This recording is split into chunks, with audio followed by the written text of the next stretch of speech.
I remember that night vividly, as if it happened only yesterday.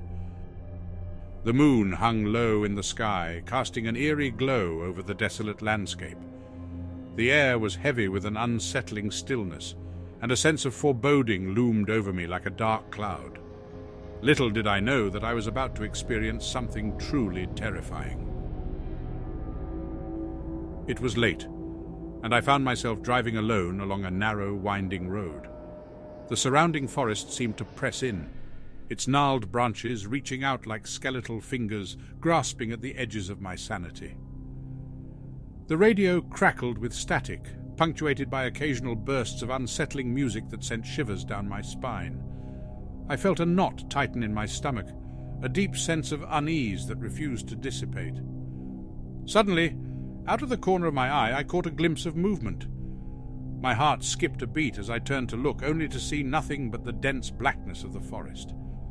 I shook off the uneasiness, attributing it to my overactive imagination.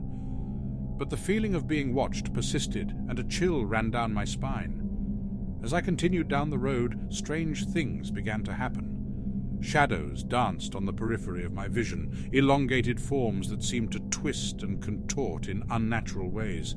I blinked, rubbed my eyes, but they remained, taunting me from the corners of my consciousness. The road itself seemed to shift, like a living, breathing entity beneath my tires. I gripped the steering wheel tighter, my knuckles turning white. A sudden gust of wind howled through the open window, extinguishing the flickering interior lights. Panic gripped me as I fumbled for the controls, desperately trying to find a way to bring light back into the car. The darkness outside seemed to seep into the cabin, suffocating me, leaving me gasping for breath. I fumbled with my phone, attempting to dial for help, but there was no signal, no connection to the outside world. And then, out of the inky blackness, I saw it, a pair of piercing red eyes glowing with an unholy intensity. They hovered just beyond the windshield, burning into my soul. I froze, paralyzed with fear, unable to tear my gaze away from those malevolent orbs. A sinister laughter filled the air, echoing through the stillness, sending shivers down my spine.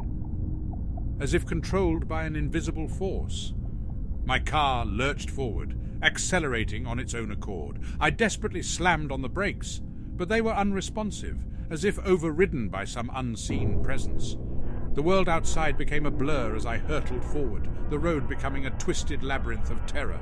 Shapes and forms materialized in the darkness, grotesque figures with twisted limbs and contorted faces. They pressed against the windows, their long, bony fingers clawing at the glass, their mouths stretched into cruel smiles. Their eyes were voids of darkness, devoid of any humanity. I screamed, the sound a desperate plea for escape, but it was drowned out by the cacophony of their laughter. Time lost all meaning as the nightmare continued, a never-ending descent into madness. The road twisted and turned, each bend leading me deeper into the abyss. My mind became a tangled web of fear and despair, the boundaries between reality and nightmare blurring into nothingness. And then, just as suddenly as it had all begun, it stopped. The car screeched to a halt, and the demonic figures vanished into thin air. I sat there, trembling and covered in sweat, surrounded by an eerie silence. The moon cast its pale light once again, revealing the empty road ahead, devoid of any trace of the horrors that had consumed me. I took a deep breath, my hands still shaking, and slowly started the car.